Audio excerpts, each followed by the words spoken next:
guys, this is Jazz, and I'm here with Lizzie and Thea, and you're watching Miss Entertain. Subscribe on YouTube and follow on Instagram. Yes. We're gonna call it.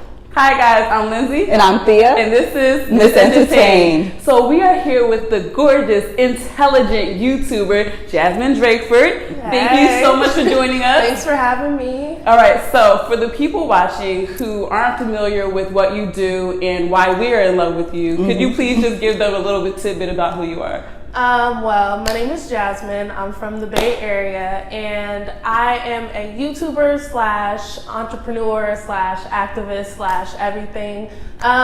Pretty much my main thing is trying to help educate the Black community, bring us together, try to find ways to like financially grow, spiritually grow, all of that. So I'm just trying to do it all.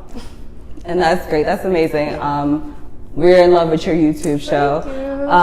And what I love about the YouTube channel is that, yes, you do DIYs and you do lookbooks, but you also make it a point to be socially conscious. Yeah. So, like, what made you go that route with your YouTube channel? Well, when I first made my channel, like, I didn't want to put myself in a box or anything. So my very first video, I said, I'm just going to do whatever I want. Because I know once you kind of establish yourself as a hair channel, a makeup channel, that's kind of what people expect from you. But for the videos where I would talk about social issues, what's going on in the community, those were the ones that were getting all the attention, all the love. So to try to balance it out was hard. But at the end of the day, that was the thing that I was most passionate about. So it was kind of easy to like gear my channel more towards that than anything. But I like to do other stuff to try to keep the balance and keep my sanity. So, you know. Yeah, and it's definitely, it's your calling, definitely. Right. So you expressed that, you know, you didn't want to put yourself in a box. It happened to work out for you because it doesn't work out for everyone. Yeah. What are some challenges that you have faced though? As far as like people, well, you have a lot of viewers, like a lot. So yeah.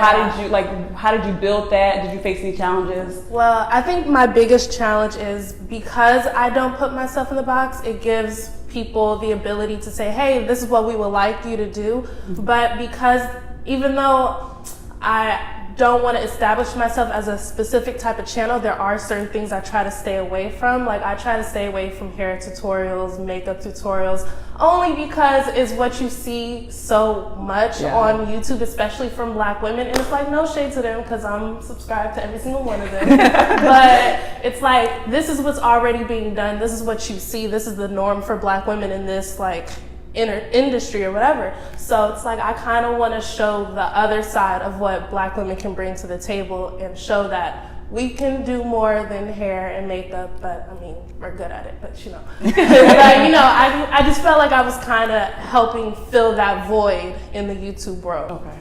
Yeah. And definitely that's why I gravitated towards your YouTube as well. So I watched the This Is America review. And I saw those comments and I was just like, I got to the point where I was like, okay, I'm not reading these comments. In the review, you made some great points, and then you talked about how the video was mainly for a shock value, right? And you also compared it to Donald Glover's show Atlanta, you know, and you said it's a well-written show, and you know there's a lot of subtleties in there. I wanted to know, like, do you think that, you know, Donald Glover took that route and with the shock value, as you would say, because it is a music video, it's only 3 to 4 minutes, it's not a 20-minute or hour show where, you know, you could really sit and tackle an issue and you could do it subtly. Yeah. I mean, I think he knew exactly what he was trying to do. I think because the reason why I mentioned Atlanta in that video is because that is a place where he can like poke fun at anything or like draw attention to anything that's going on. Like he has full creative control as far as I know.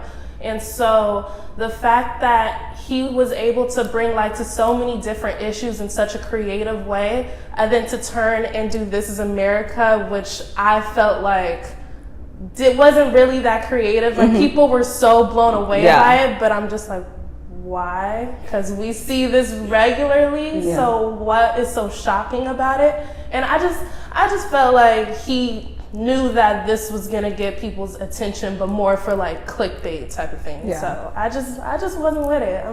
I'm just not a big fan of like depicting Black people being murdered and just brutalized as the highest form of art from Black people. Definitely get it, and I agree what you said. Where maybe if the people were white, the people that history were white, maybe that would be more controversial, and it would really get people talking, especially white people, and then really coming to terms with. Yeah, and people were like, for some of the comments that I did read, like who were actually trying to refute what I was saying and not just bullshit and say whatever, was they were like, well, it wouldn't make sense to change the ethnicity, blah, blah, blah. But just think, like, he did that in Atlanta. I mean, he made Justin Bieber Black. And he's clearly not afraid to go outside of the box creatively and make people think. But in this video, it was so blatant, it was so obvious. Like, it was not creative, in my opinion. You basically expected more from some Exactly. Especially, like, I literally just after watching it maybe 2 or 3 times, I saw the different things he could have done to make me say, oh, snap. Like,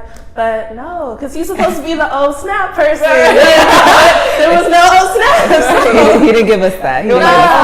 Okay.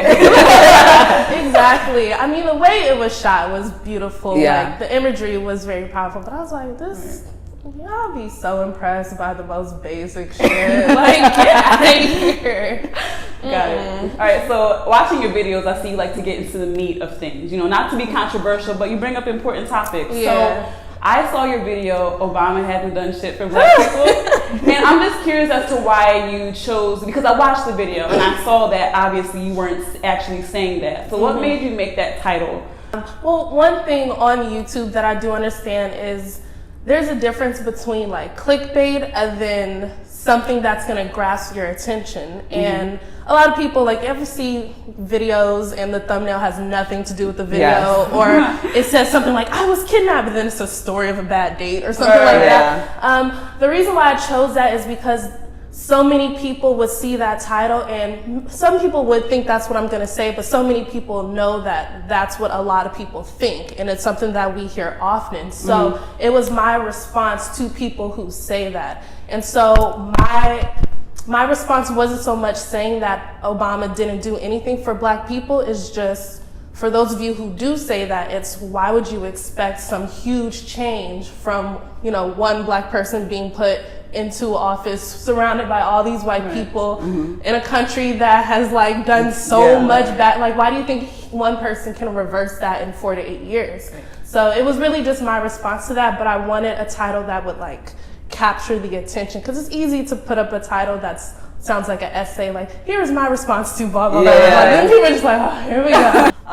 So you haven't posted a video in some time. I'm not coming for you. Don't think I am. It's okay. I'm coming for myself.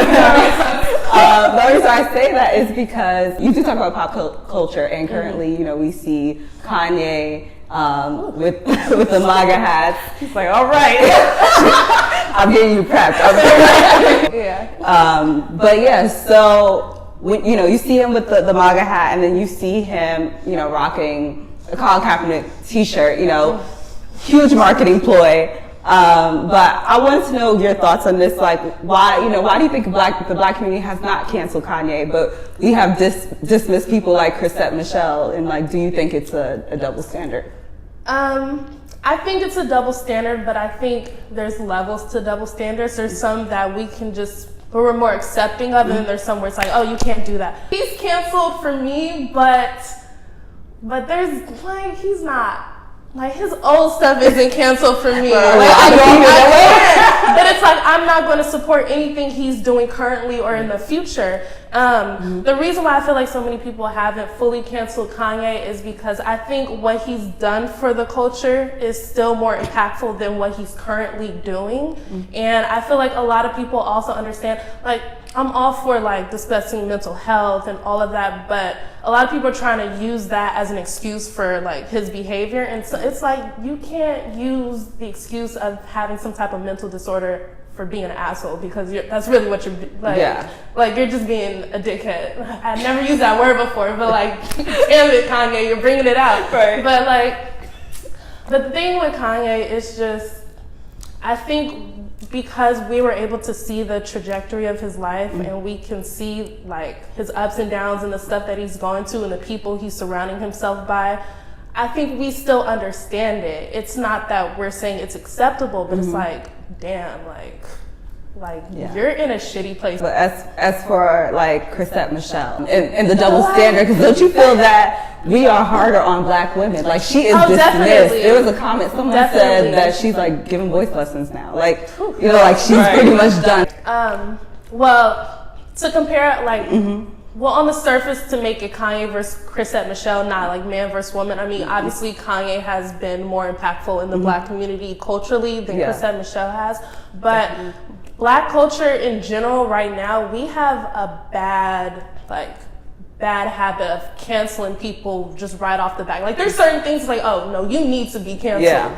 But Black people really don't get the room to make mistakes. Like Black people, whether you're a celebrity, whether you're a regular person, but think about all the white people like before Bill Cosby and all, you know, who've just been consistently doing shitty things and they just get chance after chance. All they have to do is make a public apology and it's whatever. But Black people really don't get the room to make mistakes. The second you mess up, we're like, no, because we don't want you to represent us because we know that, oh, this is y'all king. Like, like that's when it's like, no, you have to separate yourself from that. Like, no, this isn't the norm for Black people. And so we're so like self-conscious of our image just as Black people. So but yeah, Black women, you know, we always gonna have it harder. And that's just something we understand and it sucks, but it's like, we gotta push through that. We can't let it, you know, hold us back. Very true. Right.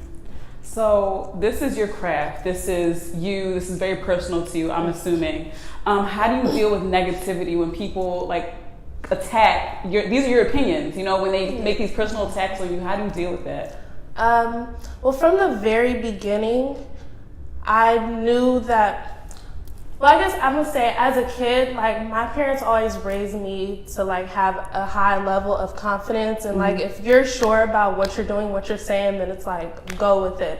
And so I kind of went into YouTube with that mentality and it's like, if you guys don't know me personally, there's really nothing you could say that can hurt me. You know what I'm saying? And also know that most of the people who say shit to me online wouldn't say it to my face anyway. Right. So it's like what do I look like really just going back and forth in a comment section? So a lot of times when I do post a video, I look at maybe the first like 20 comments, if that.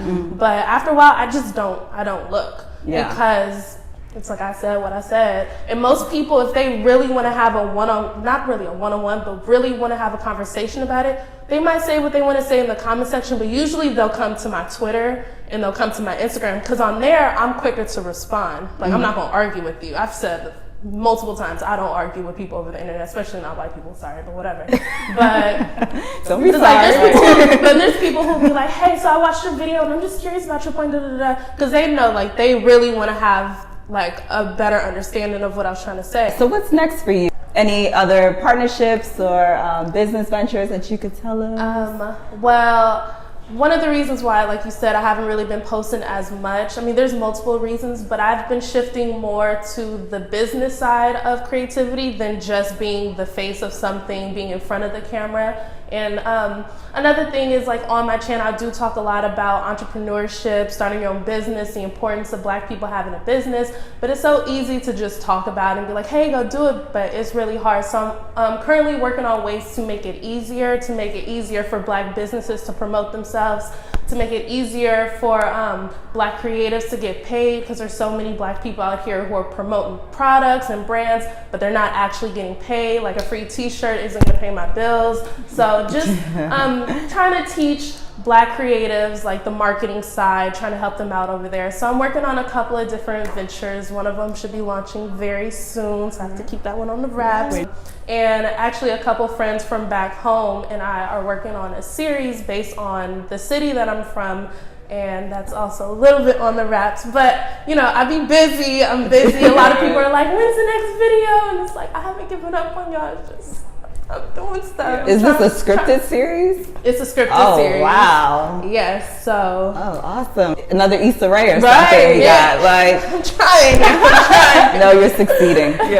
So, as a great role model for young brown girls, can you name someone else who you feel, a celebrity who you feel is an inspiration as well? I mean, you already said Issa Rae. I feel like that's almost every black girl's like, yes, girl, right now. Definitely. I love me some like Shonda Rhimes, and like, there's so many, and I love the fact that there's so many. I love the fact that I can't just be like, oh, the only one doing it. It's like there's a lot of us doing it right now. So the industry is genuine black girl magic. Yeah, right it is. Like it's just oozing. Yeah. I love it. Yeah. It's amazing. It's a great feeling. Like, this is our time. Thank you so much, and I really want to thank you for being someone that walks in your truth. Thank you. And you're definitely a role model to black girls out there. But yeah, thank you for your time. We really appreciate it. Thank you. Thank y'all. Look at all these plugs, y'all. Yeah, of course. No, we got to support each other. Black women have to support each other. No, we definitely do. All right, guys. So thanks for watching. Thank you. Bye, guys. Bye.